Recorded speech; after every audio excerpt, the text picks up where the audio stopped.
Now, all of our guests today on our panel, they've been in the classroom and they've been in the community. And they're going to talk to you about working in both and taking on this difficult issue that we have. We know that the promise of CWEL was that a priority would be inclusion and equity. And although we've made gains in a number of areas, this has been a hard one to crack. There has not been a lot of resources to help the sector do it. But then we've never been a group that's waited around for resources to make things happen. And this is why we have some great folks with us today who are going to tell us about how they go about bridging that gap between what we want and where we need to be. And I'm going to let them introduce themselves because they'll do it so much better. Good morning, everybody. My name is Christine McLean, and I'm at Mount St. Vincent University in Halifax, Nova Scotia.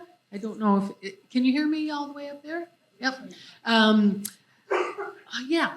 And I'm on faculty at the Mount, and I'm chair of the department there. I've been there for about 10 years. Prior to that, I was in Newfoundland and Labrador for just about 30 years, working in the field of early childhood education. So that's me. Thanks. Can everybody hear me? We're good. My educator voice. Well, welcome to the Summer Institute. My name is Shelly, Mehta, and I'm faculty and coordinator at George Brown Polytechnic, and I've been there for quite a number of years now. I'm also the vice president of the Canadian Association for Social Justice Education, and thanks, thank you. And I'm also co-lead for the ECE Faculty Care Collective at the AECEO. So that's wonderful. Hello, my name is Amelia Pont-Shanks. I am with the Métis Nation of Ontario. I'm the Programs and Services Manager for Early Learning and Childcare. I'm a Métis citizen myself with my family's historical homeland tracing to the Red River in Manitoba. And I am also with Christine on the National Advisory Council for Early Learning and Childcare. I'm a registered early childhood educator, and I am starting my master's this fall in early learning. Thank you. Hi, everyone. My name is Amelia Rupsys. I am the president of the Early Childhood Resource Consultant Network of Ontario, a mouthful for sure, the ECRCNO for short. We are a network of resource consultants across the province that provide support to childcare programs. I'm a registered early childhood educator myself, and yeah. All right, as you can see, a great lineup. And I'm going to begin with you, Christine. We're going to start at the systems level. And what is needed there to start to bridge that gap between where we know we should be in terms of inclusion and equity and how to get there? Thank you, Carrie. Daniel, can you just pull up my slides, please? Daniel? Could you just quickly pull up my slides? Yes. Just kidding. I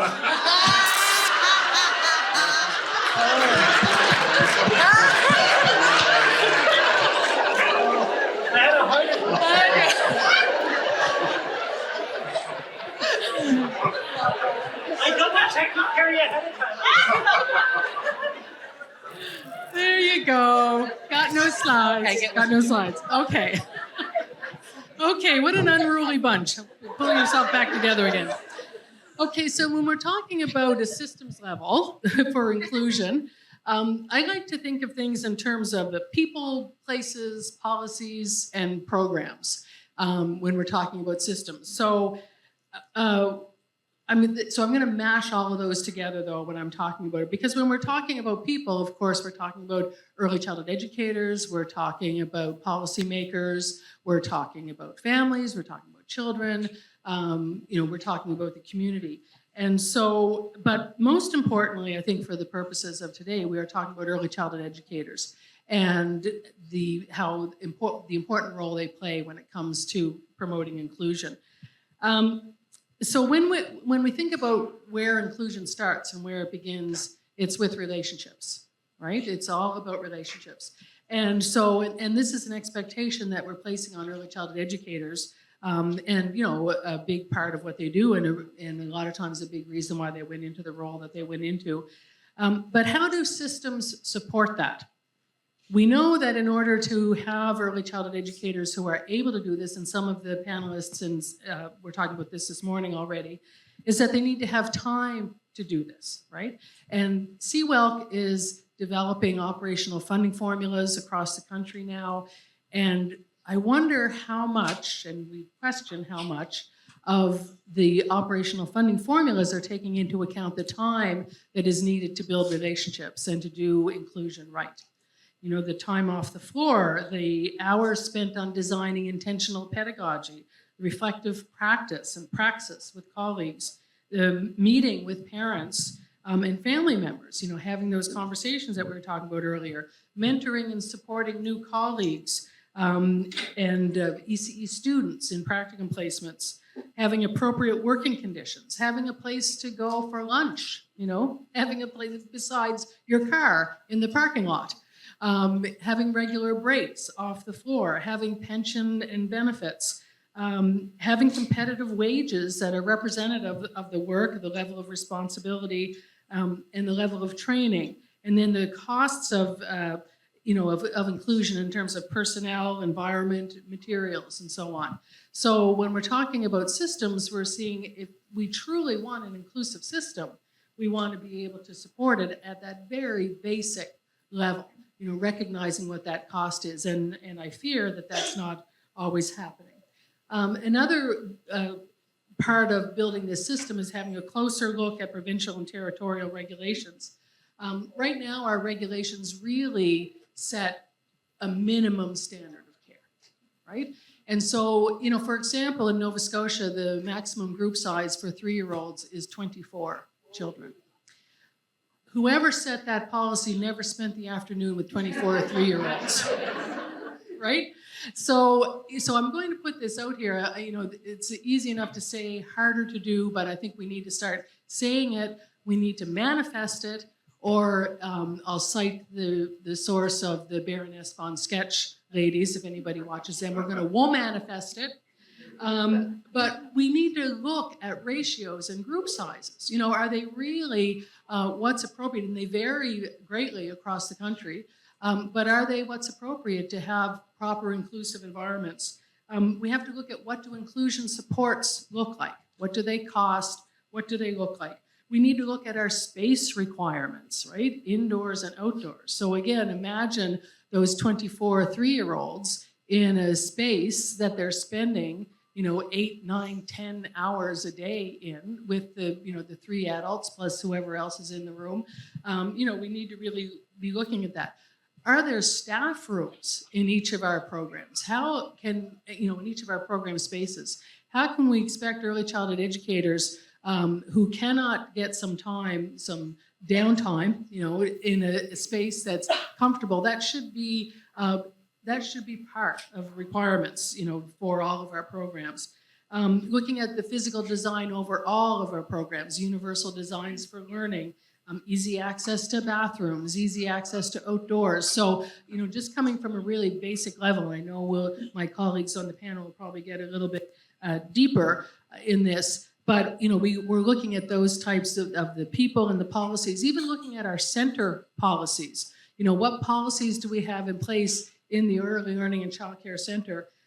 It can be simple as looking at our toileting policies, right? You know, if children are expected to all be able to be toilet trained, or whatever the terminology that we use by the time they're 3, is that truly promoting inclusion, right? Simple as looking at, well, not simple, this is more complex, but looking at 0 reject policies when your capacity doesn't allow for that. So the policies start, you know, at the very much the program level and go all the way up to our, you know, provincial and territorial regulations. So I will stop there, but there's lots of food for thought for sure. Yes, you certainly have the groundwork laid out there. Just a few things to get started with. Shelly, I know you've had done a great deal of work in this area, but thinking about it on a very personal level as educators, what are the tensions that they deal with when they try to put in place an inclusive environment? So it's a good question. And, one of the reasons I wanted to work for the Canadian Association for Social Justice Education is because I'm just tired of the fluff, right? Tired. The inclusion policies or frameworks in CWEL, what does that even mean, right? We throw around equity, diversity, inclusion, EDI, IDEI, whatever it is. But we don't do the work. I leave a conference and I'm like, yeah, nice. But nothing happens, crickets. So I'm kind of tired of academia, tired of people being shut out, tired of the formal stuff. I think it's fluff. I don't think we act. We can say we want these wonderful things, they just never happen. Listen, we're facing cuts everywhere, right? Cuts everywhere. A lot of us are overworked, overwhelmed, but we don't lift each other up. We sometimes tear each other down. A great colleague of mine, Vidya Shah, I learned a lot from her, just I would even say within the past year. And she always says, right, we can't do this outer work. We can't do all this work if we don't work on ourselves first. We need to do the inner work. And what I mean by that is we need to kind of decenter ourselves for a moment and say, where does the problem lie? Well, the problem lies at, okay, we can start off at the pre-service level, how we're training our future early childhood educators. I just had a group of students, 60 or so, and 90% of them were from India, okay? And I was sharing this with colleagues yesterday. And I said, it was so tough to teach them. And I thought I had it under control. But here are students coming here wanting to maybe or maybe not become an early childhood educator, but they didn't understand a lot of the things I was saying in terms of, okay, let's talk about colonization. Let's talk about all these factors. And some of them are like, wait a minute, this is my first time even seeing somebody that's not Indian. It's the first time I've ever met a Black person. It's the first time I've ever met someone not from my culture, right? And so, these are cream of the crop students coming. But when they get out there in the field, they're treated like, I'm like Patricia, I have a potty mouth, but they're treated poorly, right? They're treated really poorly. And so how can we do better? Well, yeah, we know there's systemic issues, right? For example, we know that if families are coming to childcare centers, their children, and they're racialized, their children have already experienced racism, classism, sexism, whatever it is. And families just worry right away, right? When their children are in centers and how's my child going to be treated? And I think the issue here is that we say a lot of great things, but we never come together to do the work. And we're never upfront with it. Like when we say inclusion, what do we really mean? So Vidya Shah, she's been in academia forever. And last week I was at an event with her, and she's a part of the Liberatory Education Network. And she said, keep your phones at home, keep your computers at home. It's not a conference. There's no presentations. Let's just focus on what we need to do the work, right? Let's look at our own traumas. Let's look at our own issues. Let's be honest with each other. Where do we go wrong? So I said, I'll be honest, I'm part of the problem. I'm where I am today because of dominant, upper class white colleagues, right? I'm a part of that problem. And then there's barriers, right? We have these cuts. We have a lot of our voices silenced and ignored and invisible. And one of the biggest things for me is getting students to talk, getting their stories, and getting rid of our Western mindset.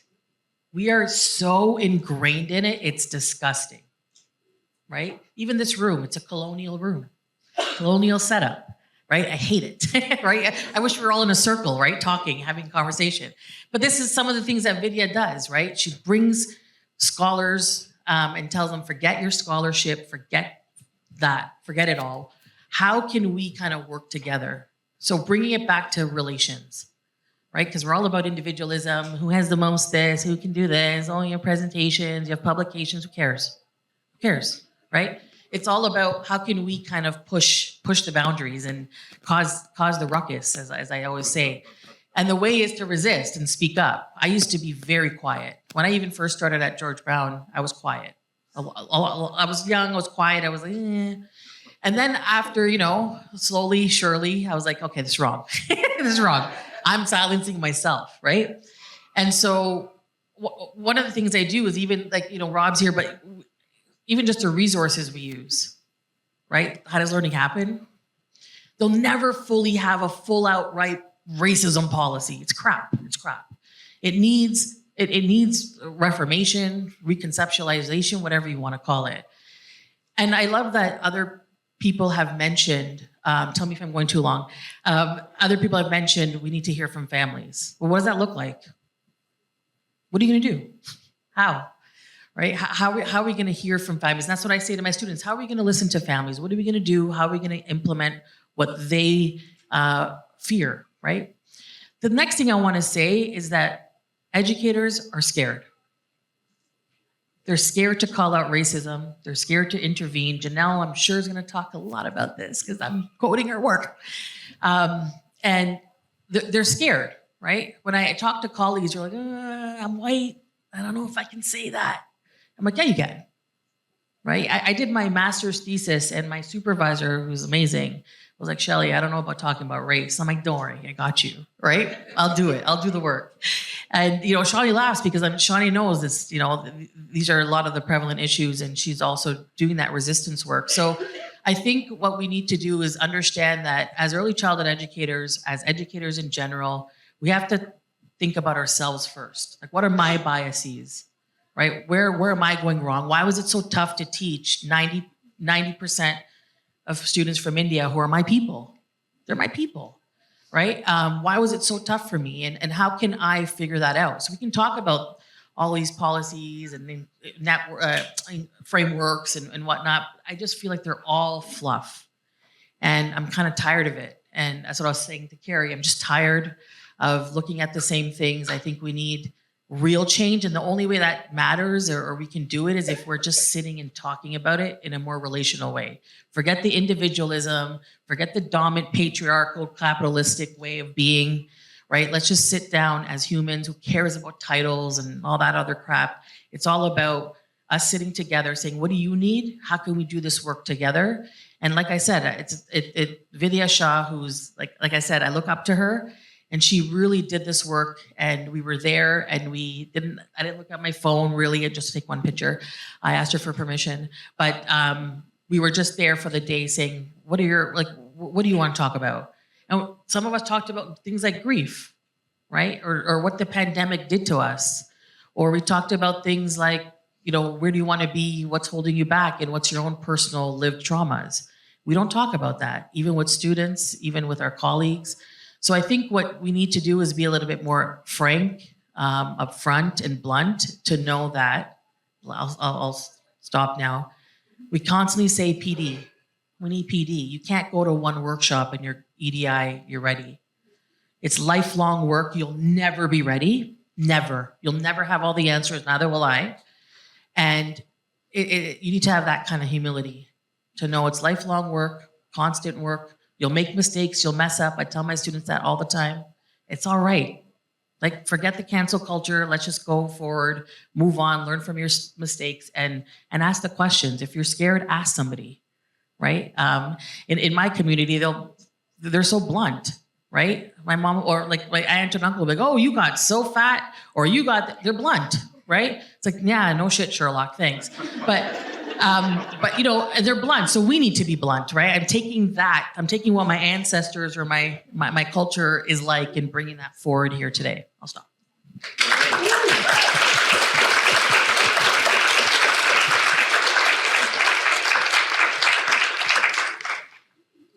You delivered what you promised there, Shell. Amanda, take us into some, concrete examples of what educators can do or what you see them do when they confront these tensions within the classroom and when intersecting with families. Yeah, for sure. I think a lot of it is, we need to have conversations with each other and we need to understand that we are a lot more similar than we are different. And, as an Indigenous person and, knowing people in the Black community, having close friends, listening to them, talking the stories, we do have a lot of shared similarities in terms of our culture and way of knowing and way of being. But looking at us, you wouldn't know. You just have to have those conversations and pick apart the layers and get to understand them. Like hair. Like my dad has always had long hair and he only cuts it when somebody dies. That is a firm belief that he has, that it's been passed on from his dad, generations. And I know in Black communities, hair is also really important to them. Braids are very important in both cultures. And we both have been told, your hair is wrong. You're not allowed to have long hair if you're a boy, or you're not allowed to have braids. You saw kids in residential schools having their heads shaved. You see that in Black communities as well. So there is so much shared connections that we have that if we were just to sit down and get to know each other, like, how many culture languages have the same word for dad? It's like pa, papa, poppy. Like there's so many of them that are so similar, but we just look at what is different. And they are not like me. And you get your own bias and you get freaked out. But then if you are actually like, no, they're a person too. And they have lived experiences. Maybe their lived experiences are different. Maybe their cultural practice is different. But inherently, there are a lot of similarities. And I think, as educators, if we open our minds to that and realize that, it's not an us versus them or this, white, like Eurocentric approach to early learning, that it's about a community base. And it starts off with, the child and the community, and not expecting the child to teach you the culture, not expecting parents to teach you their culture, but you're doing the work, reflecting yourself. And that can be something as simple as you see a community event for, a population of people that you don't identify with, but the poster says open for everyone. Go meet them, have conversations with them. You actually learn so much when you sit down and share a meal with somebody. Go to those things and it's a fun weekend activity. So it's professional development in the way that you're learning about different cultures and different communities, but you're still having fun and you're meeting people and you're building connections and you're making people feel human again. And you're humanizing early learning approaches. As an Indigenous person, we do have educational trauma through residential schools. So many of us do have hesitation on building trust with educators, knowing that they have harmed our people in the past and we don't want our children harmed. But there are a lot of other children that have been harmed as well through school systems, and their educational trauma is just as valid.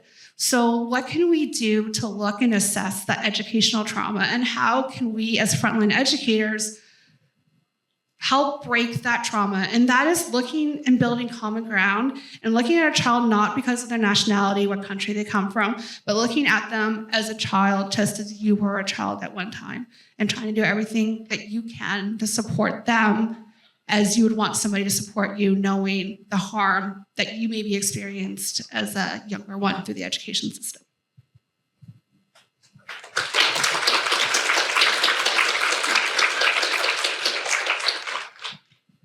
I think we've seen a lot of hope coming out in different ways from the panelists. But Amelia, what are the big and little signs of hope that you observe or may have observed that you think can be put into practice elsewhere?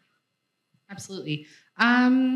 I think I speak from a very much a disability inclusion lens. Being a resource consultant, it's very much where my professionalism or my professional career exists. And with the access and inclusion framework, we're seeing many more children access childcare. That doesn't come without its challenges. The complexities of childcare are there. We see educators struggling. We see the challenges. However, equally, we see supports are happening. We're having this conversation today about how we can support each other, how we can support the challenges that are happening within childcare. And I think, as we talked about earlier in the panel previously about biases, I think, at least in my work, I'm seeing that happen more often in a classroom setting. So educators challenging each other, educators having conversations with each other about ableism, about racism, about how to include children with disabilities. How can we do better? What can we do? Working with professionals within the community, with resource consultants, speech and language pathologists, occupational therapists, whatever resources they are able to access.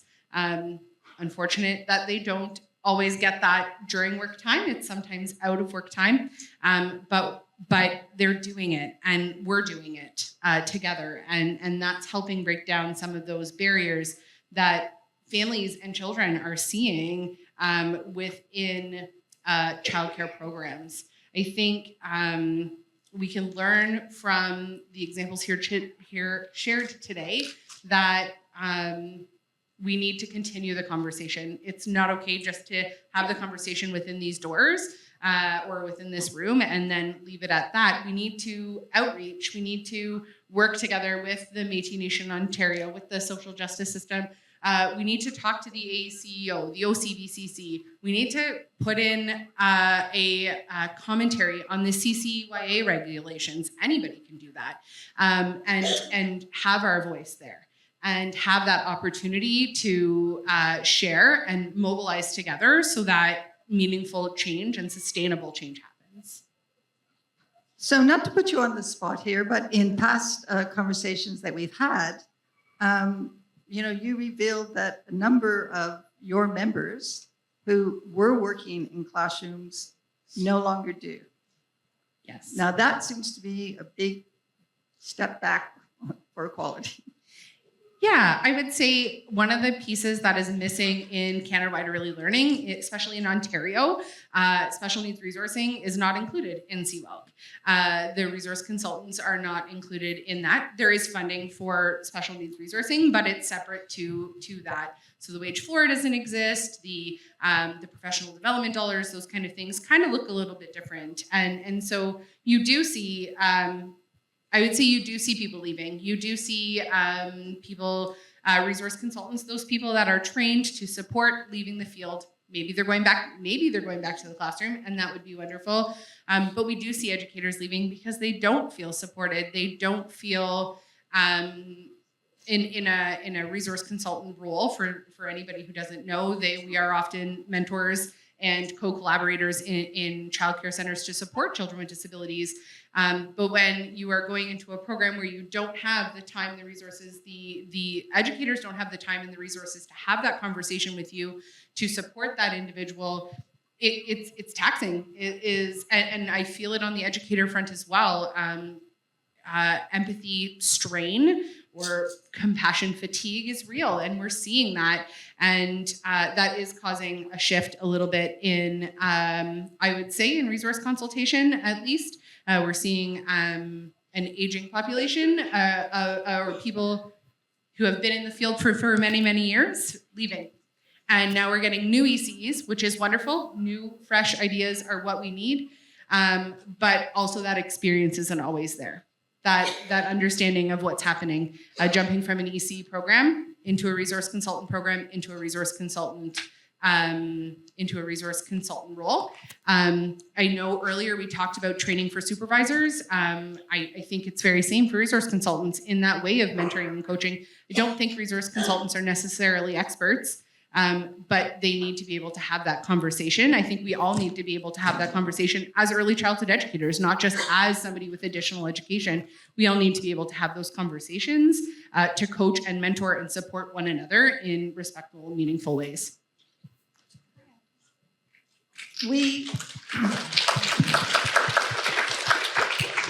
Christine, you heard how tired Shelly is of fluff. Where are you finding the fluff? Where am I finding the fluff? And yeah, and the fluff meaning words without actions, right? So I'm going to tell a story, actually, because I started by saying that relationships are key, right? Relationships are key when it comes to inclusion. And so I did about 8 years ago some research on pedagogical documentation, co-constructing pedagogical documentation with children. And so that means adults and children working together to create their own documentation. And so I worked with early child educators over a 6-month period. And so their role was to, photograph what the children were doing, not interfere with the play, but pick a time later, could be later that day, it could be 2 weeks later, to look at the photos with the children and discuss what was going on. So that was the basic premise. And so I'd meet with the educators on a regular basis. And so I'm kind of getting to the fluff here. The fluff is, what are our expectations of what early childhood educators do, right? And so one of the educators who had been in the field for over 25 years said to me, as a result of being part of this research project, she said, I can tell you that in my 25 years of practice, I have never sat down and talked and had an authentic conversation with children. And it was an aha moment for both of us. Because my question was like, what the hell are you doing then? If that's, But she said, and those of you who've worked on the floor can attest to this, that she said she would feel guilty if she sat and talked with a child for 5 minutes, 10 minutes, because she was leaving all the rest of the work in the room to her colleague. Does that sound familiar? Does that sound like it would almost look like you were taking a break, right? Because you're sitting and talking with this one child. And so the good thing about this project is that I was working with co-teachers. So the co-teacher was able to be part of this conversation as well. And so we talked about how important that is. She said, I talked with the children all the time. It was like, how was your weekend? How's the new puppy? Time to clean up, time to, like she would talk all the time, but small talk, like cocktail chatter with the children. But to sit down and actually have a conversation that took time was something new to her. So the colleagues in that room made a decision that we will spell each other off. Like if I see you having a deep conversation with a child, I'm not going to be over here cleaning the paint pots, rolling my eyes, thinking, oh, you get, I have to do all the work because you're doing this. So when we were thinking, and again, it's a systems thing too, right? About having the proper number of children to adults, to having that space and that time and that understanding how important that relationship building is, we need to build that into the system. So it is fluff when we're saying relationships are important, but then we don't provide that time. And where's McCall, your research, right, on how many seconds a day that parents and educators get to talk with each other, right? That it shows we don't have, we're not providing that time to build these very important, if we're talking about inclusion and getting to know families and getting to know what the needs of the families are and the needs of the children are, you need to have that time. What the answer to that is, I'm not sure. I suspect it is looking at what is the day like for an early childhood educator and what should it be like, and and then building accordingly. So that's one thought. So I'll tell you a story, and this came up yesterday in conversations, is that it's sometimes very, very difficult for our educators need to have difficult conversations, both with each other and with families on different ways of parenting and different ways of interacting with kids. So in some cultures, spanking and using that, that kind of is okay. It's never okay in an early childhood setting. So how do you get beyond? How do you take on those kind of difficult chats? Who wants to? I don't mind saying something about that. Being born and raised where traditionally in our culture, in the Punjabi culture, whatever's in the line of sight, you're getting beat with, right? It could be a shoe, a book, or whatever. We were talking about this, yes. I think again, it's having that knowledge, right, of what's happening at home. We were talking even, I think, about eye contact, et cetera, and thinking just about, you're talking about how we're all related in that sense. And Amis, who couldn't be here today, was sharing how in the Persian culture it's very similar. So we were having good conversations. I guess and that was authentic. I don't know if that's how you felt. That's like an authentic conversation that we had. These conversations we're having, they're not framed in like, what do you think? Or it was just more so authentic, came out of nowhere. And I think what happens often is we approach things with like a negative deficit-based kind of approach where we look at things as problems. Everything's just a problem, right? And inclusion and whatnot, like what included, like who decides who's included? Or like when we're like, oh, safe space. Well, wait a minute, every space should be safe, right? It's more so, can we be brave enough to have conversations in those safe spaces? But they're not safe. And we know that in early childhood education settings, there's a lot more, a lot of issues. One of the things I'm seeing though is that like the focus has shifted. Like the region of Peel reached out to me to do some workshops on topics. And they're like, can you do behavior guidance? I'm like, no, I'm not doing that. We're over-policing, over-documenting. I'm not doing that, no. And I said, but I can talk about exactly what you said. I can talk about, we need to understand that discipline looks very different across cultures. When I used to do, I did a lot of work in the Thorncliffe Park community, the neighborhood, where I was born and raised for the first half of my life, or not half, the early years. And one of the things that you'll understand is that families don't want that saviorism approach, right? They don't want you to come and say, let me save you. Oh, there's 10 members living in your family. Let me come to knock on your door, give you resources. And they're like, no, like, what do you know? Right? How do you know what I need, right? And it just brings us back to why we have modern day kind of colonialism, right? And children constantly being criminalized and families being criminalized. Because you can knock on a door and say, what is that practice? That's not the Western dominant. Let's, get you in some sort of system. So I think what we need to do is we need to ask ourselves, what makes us uncomfortable? What are we not comfortable talking about and why? What are you going to do? We can't do the work. You can't say, I have a black friend, I have a brown friend, I have a this friend, I have a that friend. Even if you're married to somebody, it doesn't mean nothing. I have cousins married to non-Indian people. They're the most racist people out there. Gives a shit, right? Their kids are, no. That doesn't mean anything. I don't care who your friends are. I don't care about any of that. It's really, can you have these conversations with your colleagues? Why not? What can happen? How can you be a little bit more real? And just say, hey, listen, Shelly, I'm uncomfortable with 1, 2, and 3. My students, Shelly, I'm uncomfortable. I don't know how to talk about non-binary families. I don't know how to talk about transgender parents. Okay, cool, thanks. I love that. Tell me what your discomfort is and let's talk about it. Because they were never talked about it. They never had that conversation, right? And so even my students that were from India, those students that were from India, they're not my students. The students from India, they express that we grow up very differently, right? And we come here in Canada, whoa, freedom, whatever. Now they all have, a bad reputation because, I've had conversations in a third-year TMU course, families course, and now you teach part 1 of that. I teach the part 2 often, and for this reason, because we debate the anti-immigration ideas, et cetera, and it's so bad right now.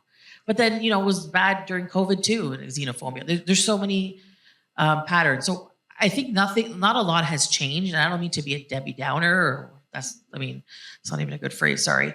But a Shelly Downer, I don't mean to do that, sorry.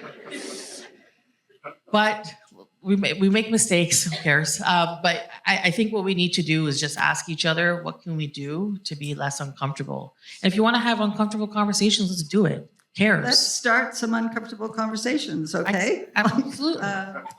Are there, let's open it up to the audience. What are, let's start it going. Daniel, I'm not running up and down these stairs. We need some fresh knees here. It's like, you know how the soccer players come on? Fresh knees. Hi, my name is Jerry, and I'm from the 519. I'm really quite moved by Amanda's call to action, and congratulations, Amanda, on starting your master's. Thank you. I've always been very inspired by the world of academia, and best of luck. A little bit just about myself before I kind of ask my question. As you can see, I am a male passing individual in this industry. So even from when I had my student placement, there's been a lot of inclusion barriers for me to be included in the field, for me to be treated like the rest of you, and even to be paid like the rest of you. I felt like was an uphill battle for me since I started. And now as a professional in the field and seeing so many supportive and familiar faces, especially at Summer Institute every year, it's compelled me with such love and such energy to continue the work.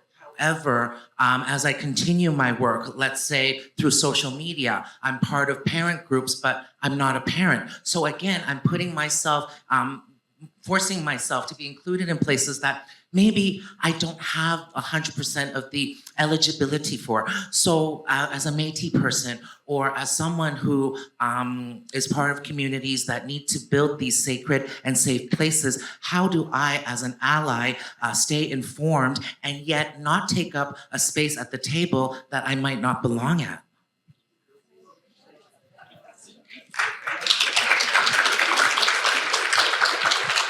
I just want to say you do belong. You absolutely do. And my favorite TikToker is a kindergarten teacher from America who pretends to be his kindergarten students. And this one kid, he's like, well, but he talks about early learning, and he talks about the things he does with his kindergarten spaces. And, I think, we do need to break that stigma that childcare as a profession is gendered as women's work, because it's education. It's education at its heart. There is care. Absolutely, there is care. We're taking care of the little babies and the toddlers and stuff like that. But in the same hand, we also are educators. Like, we are smart. Like, multiple people in this room have multiple degrees. And, when I worked in a kindergarten program, like my teaching partner, she was getting paid double what I was making, but I had more education than her. Like, when you think about all the colleges and programs that I went to and everything like that, we sat down and did the math. I was more educated than her, but she was getting paid double. But that is to say, but there is this stigma that it's weird for male presenting people to work in early learning environments. But we need to break that stigma, because what about all the dads in the world? What about all the grandpas or the poppies or the knowledge keepers, like the senators and stuff? What about those guys?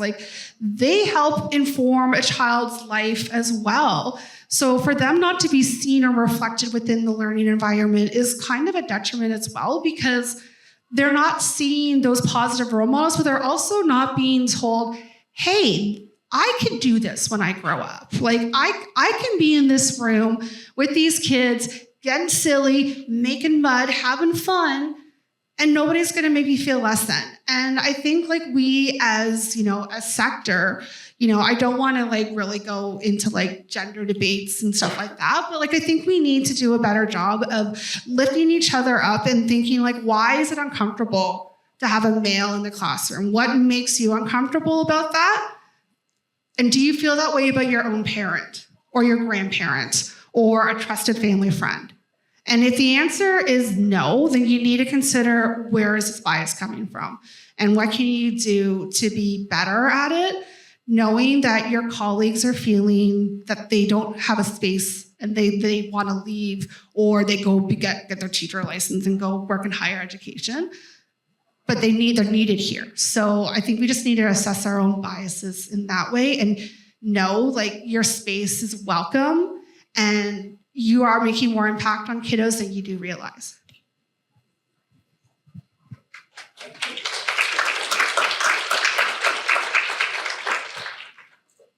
If I may ask, I want to pick up on a word Shelly said, which was brave. And if I may ask kind of a personal question of this wonderful panel and its wonderful moderator, if there's time.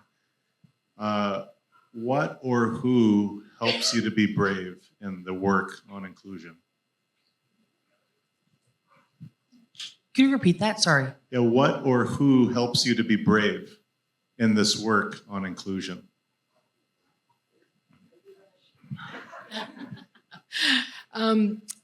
I, as a faculty member in the Department of Child and Youth Studies, my students make me brave because I see them starting to question things. And I see the information that they are getting now is very different from what I got when I was a student, of early childhood education.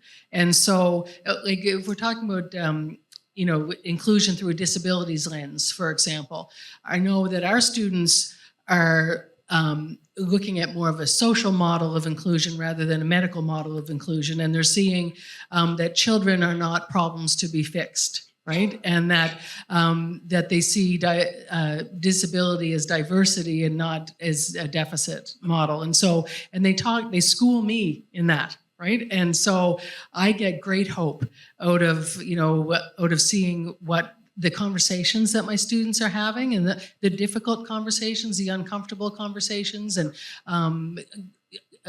conversations that I may be uncomfortable with, but they're perfectly comfortable with. And so just to see that continual learning, and it makes me brave to have those conversations too, and to learn from them, so.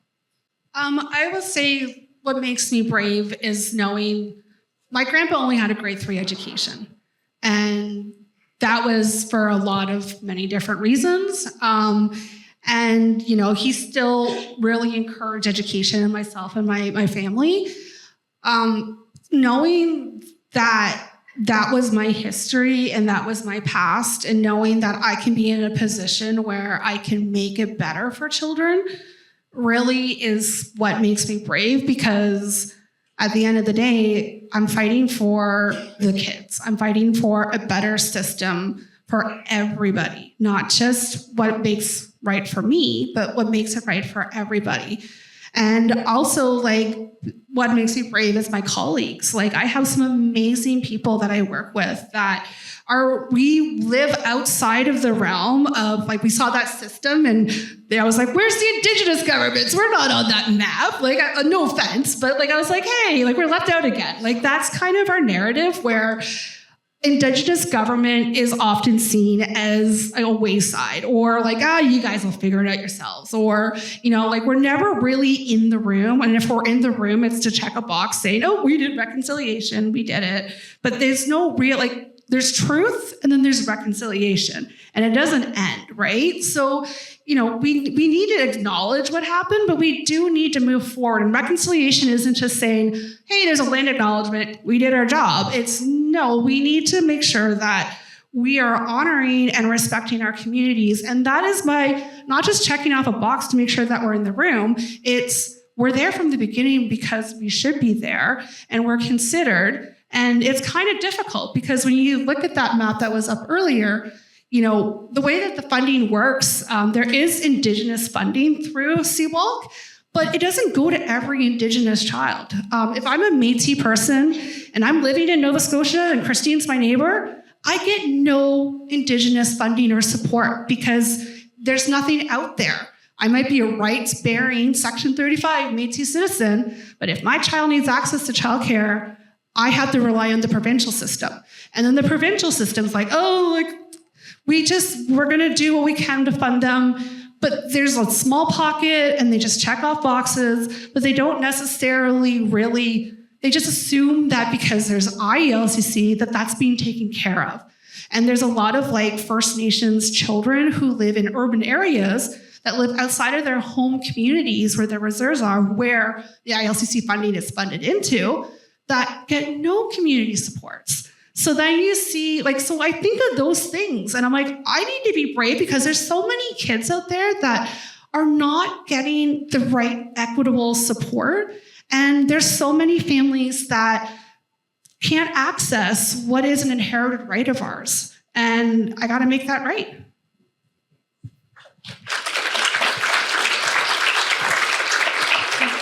Can I add to that? Carrie, can I add to that? I was just going to say, I think what makes me brave is the stories and the conversations that I have with early childhood educators, that I have with families in the work that I do now, of exclusion, of not being able to access those supports. I think that what makes me brave is the passion to change that conversation, to the need to change that conversation, from what we can't do to what we can do, and what is not happening to what can happen, and really focusing on who's not at the table, how do we get those people at the table, and how do we ensure that these classrooms or the conversation around policy or the conversation around systems includes what it needs to include so that everybody has a seat at the table. And that drives me every day.